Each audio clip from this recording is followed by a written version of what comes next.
Good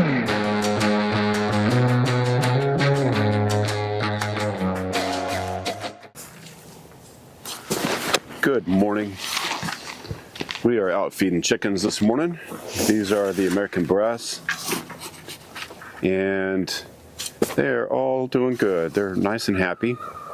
You guys all know we moved to a new homestead not too long ago, and we have not had the chance or had the time that we usually did on our other homestead to regularly move our chickens, but so they've kind of been stationary. We tried. We tried moving them down the hill. The hill washes out every time it rains. So yeah, when we moved here, there was a lot of just open bare ground. There was a lot of sticker burrs and stuff like that. And since we're on, you can see it's kind of a good angle to see what the incline is like here, because the camera's pretty level. So this downhill slope all the way down the hill. And so there's been a lot of erosion. So to keep the erosion down, we've done quite a bit, and that should help us. We've got a lot of good winter grass growing here for the erosion control. And then when we start moving the chickens again, we will they'll have plenty of grass and stuff to eat. So, but on some of our videos and gardening and things, we talk about what's called the brittleness scale, and we like to see how things recover. And so we're still learning a lot about how everything works and how everything is connected out here. But on that brittleness scale, one of the coop areas that we did move, so you can see how quickly after we move the chickens, the natural grass and forage and things does come back pretty quick.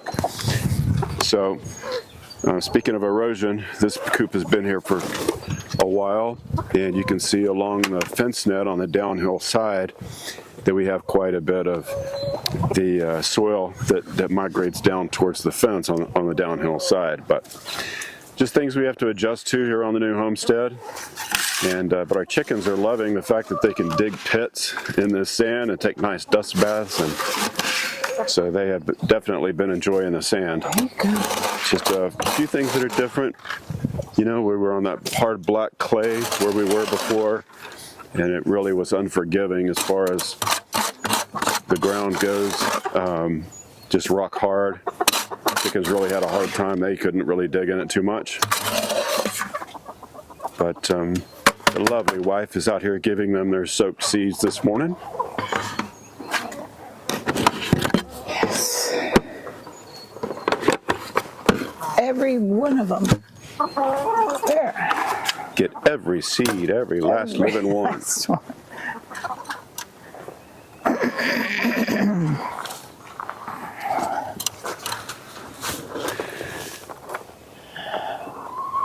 And we are enjoying it out here. One of the things we have realized here in the winter months is we have oceanfront or waterfront property. I don't think you can see it through the camera too well, but with all the leaves and foliage off so many of the trees there, we can actually see the lake across the road from us there, which is kind of cool. But it's still, even in the winter, it's still pretty out here. All the evergreens, it's very nice. So really enjoying the weather. And the well.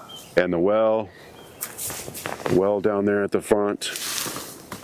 We did have a pipe break on that during our last really cold snap, and it's going to be super cold again this week. I think our lows are going to be somewhere around 14, 17, something like that. But so we have to drain, just to be safe, we're going to drain all of our post bibs like that one right there, and then way over there there's another one over there for an RV pad. And so yeah, just learning the ins and outs of living on this new homestead.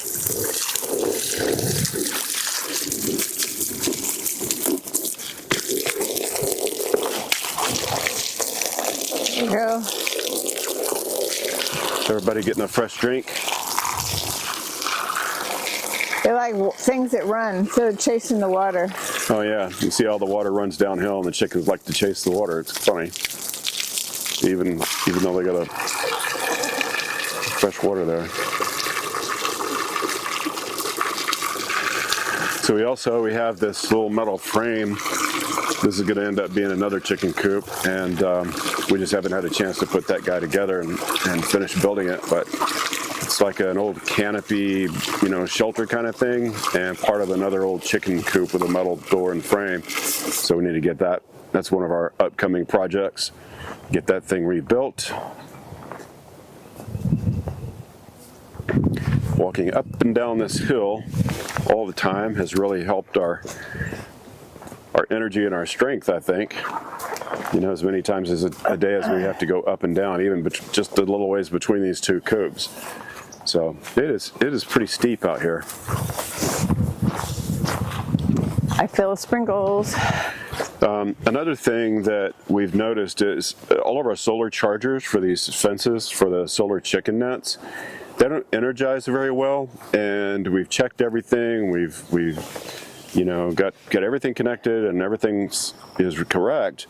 What I think is happening is this sandy soil dries out so fast that I don't think the electrical grounds are really making a good contact. So we may have to actually put in some ground rods or something to make sure that these fences have a good ground, because that's really the only thing left. And even after it rains, a few days later, this sandy soil just is dry as a bone. So it just doesn't hold moisture very well. There it goes. Oh, well, these guys aren't chasing the water yet.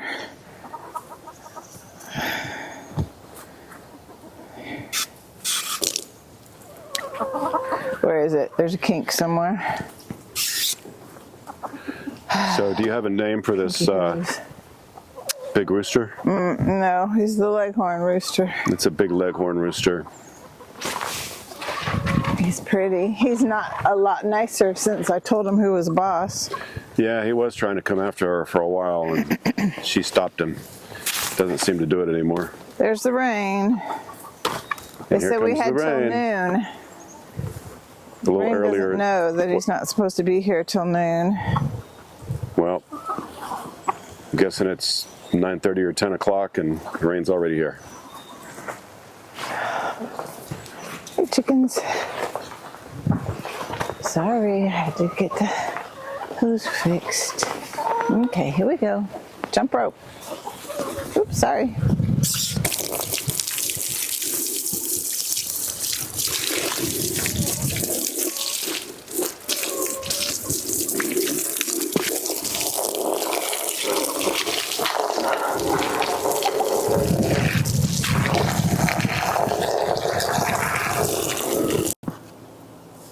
Snack. Good job, chickens. Okay. Okay, so we have our chickens fed their grain, but I like to give them a little bit of oyster shell. I know they need it a lot when they're on when we were at the other property. Now they're on this sand. So, I mean, I know they still need, there's more rock and gravel here, I think. So, I give them a sprinkling of that, and this time of year, we give them GrubTerra. It's the black soldier fly larva.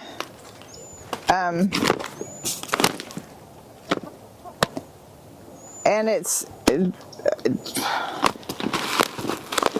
during the warmer months we can make our own, because the black soldier flies are everywhere in the world, I believe. Come on, ticks. So I just sprinkle this in their food. And sometimes around on the ground, gives them something to search for. I just sprinkled some there already. Hey, ticks. The guys that are on the lower end of the pecking order. Come on, guys. There's some interesting facts on the back of there. Yes, there are.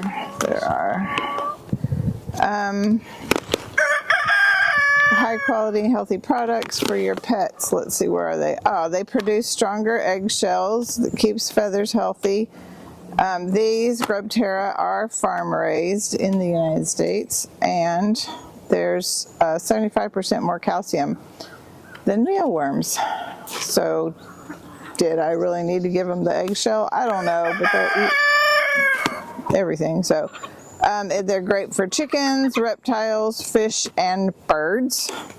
Birds. And that's what we have. Birds. And so, yes, that's what we have. So we, yes, I know, you want some? Do you want your own? There you go.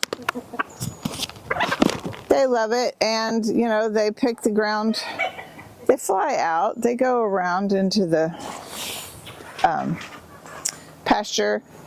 However, if we let them out, they lay their eggs out there. So yeah, that was kind of troublesome. We were letting them free range, and they would get all over there back in the woods, back behind the barn, and then the eggs weren't ending up in the nesting box, and it was nearly impossible to find them. We did find some up by the house next to the deck one day. Yep. We just were looking around, and that clinched it. No more free range. Like eight or 9 eggs right there in the little nest. Hey guys.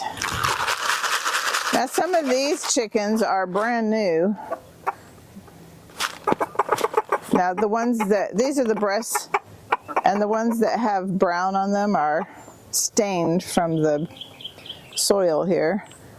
So the ones that are more white are the babies that we hatched out. Come on, you want some oyster shell? Or would you rather have GrubTerra? Ooh. They're more interested in the GrubTerra, of course, than any old stinking shells, but old habits die hard. Come on. You can hear the rooster. He's signaling to all the hens, hey, we got an extra food source here. Come on, little girls.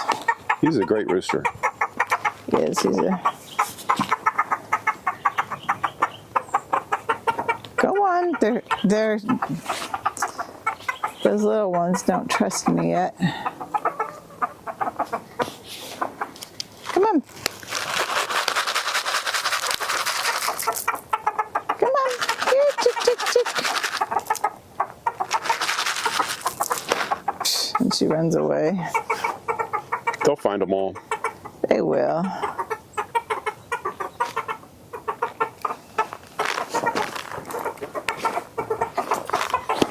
And because of all the wildlife, we've had to put a fence around our first garden area, and we've got some Austrian peas. That's mostly what's over there. We're just doing that for soil conditioning and adding some nitrogen. But we do have some garlic, and we've got some onions planted here. And down here at the bottom, we have our compost, and the chickens that get out, or when we let them out, they really spread this compost out. But we can't really put the, food scraps and that kind of stuff out here. I mean, we basically out in the woods, out in the forest. Dump my water. Yeah, everything gets into the compost. So basically, they're really not putting anything in the way of food products in there. But we have some biopods is what we've been using, and that's working really well.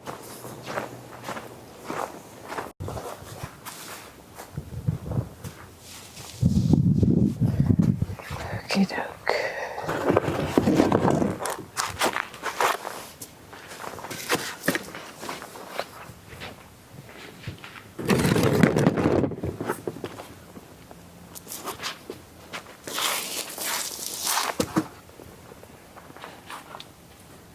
This is our contraption that we raise during the correct months of the year, warmer months, black soldier fly larvae. The rest of the year, like right now, it is where we put our compost and where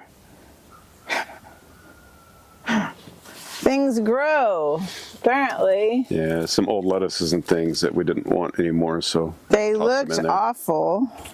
They actually look better after being in yeah, there. they look good now. Well, so this is the gross part of farming, composting. feathers, tea bags, basil plants. I wonder if you dig down in there a little bit, if there's any soldier flies in there that are down in underneath. I bet there are. I would need a nice stick or a trowel or something.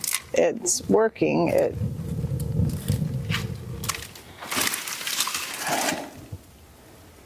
This is my stick that I used to poke with. There's another.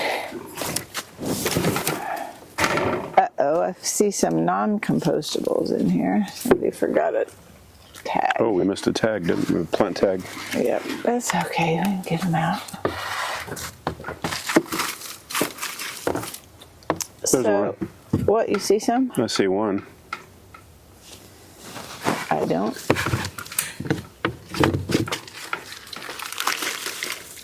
So, long story short, this is how we compost. There's some worms. There's some. So, we have eggshells. We have everything. There are some little wormy things in there. But, long story short, again, if we put our compost in a typical compost pile like we have down there, the chickens / wildlife, we have an ongoing thing about who's doing it, gets into it and spreads it everywhere and eats everything that we put in it.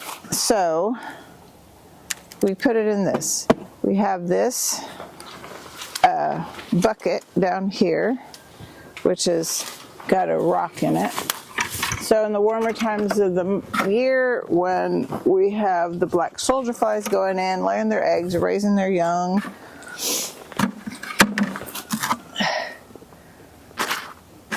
we put this bucket underneath that hole. There's a hole right here, and there's a ramp. Show the ramp, hon.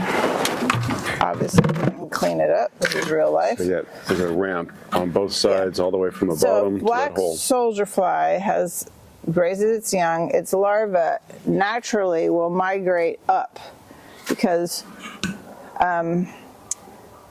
these flies, which are not a filth fly, it's called a black soldier fly, but it only eats when it's in the larva stage, and it composts things. And as it's ready to turn into the pupa stage and then turn into a black soldier fly, it migrates up and then falls down. That's just naturally, like if it's in a trash can, if it's in a pile somewhere, that's just what it does. It migrates up. I guess in nature it would be at the top of the pile, and it goes to the ground, and then that's where it eventually turns into a black soldier fly, which all that does is fly around, do its thing, gets eggs, finds more compost, and the life cycle just goes over and over. In the meantime, these little things fall onto the ground to turn into a soldier fly, and animals come and eat them. Not all of them, apparently, because they're not extinct, but so that's what they do. They crawl up the ramp, they fall down in here, and then we catch them in the bucket and feed them to the chickens. But they need some kind of a lid that the mommies can get in here and plant their little eggs. So this was just laying around when we moved here, so we just put this on top with a couple of rocks. And every once in a while we come out here and put our things in. So this is it's winter time, so this is the last of our basil. I mean, Tried to stay you alive. harvested a lot of that for tea, didn't you? Yeah, that's my basil it's not a Genovese, I call it Genovese basil. It's blue spice basil. And it's excellent for tea. So, not a culinary basil, that's what I tell people. Anyway, there's that. A little bit of water, because obviously when it rains, it has that cover so it doesn't rain that doesn't get wet. And that's our compost bucket from the house. Yep, house compost, which is over full. Ugh, and over gross. I believe there was some things in there. So I'm going to go rinse this out and get more water in there and put it all back together. Yeah, put it all back together. That's awesome. Oh, look at the footprints. I know, yeah. There's all kinds of critters around here. It's probably raccoons. Or a dog. Is it a raccoon?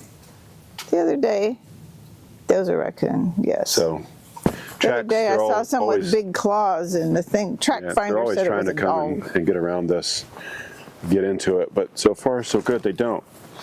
But, GrubTerra black soldier fly larvae, chickens really love them. If you don't raise any of your own, or it's the winter months and they won't grow for you, excellent product. We highly recommend it. You can go to GrubTerra.com and order yours today. You can read all the information, the ingredient lists and everything. So crude protein, 34%, crude fat, 32%, fiber, 12%, calcium, 0.6 to 1.5, phosphorus, a little bit of moisture, and some ash. Anyway, great product.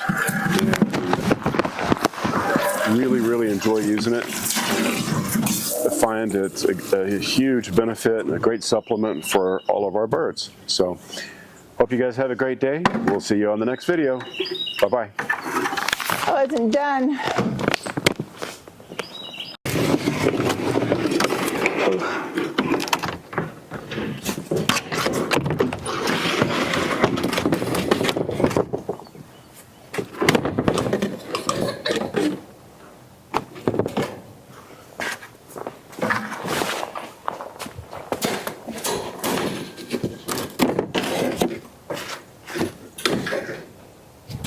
Keep the critters out of there, even though it's not that time of year. You never know when it's going to warm up enough and they start up again.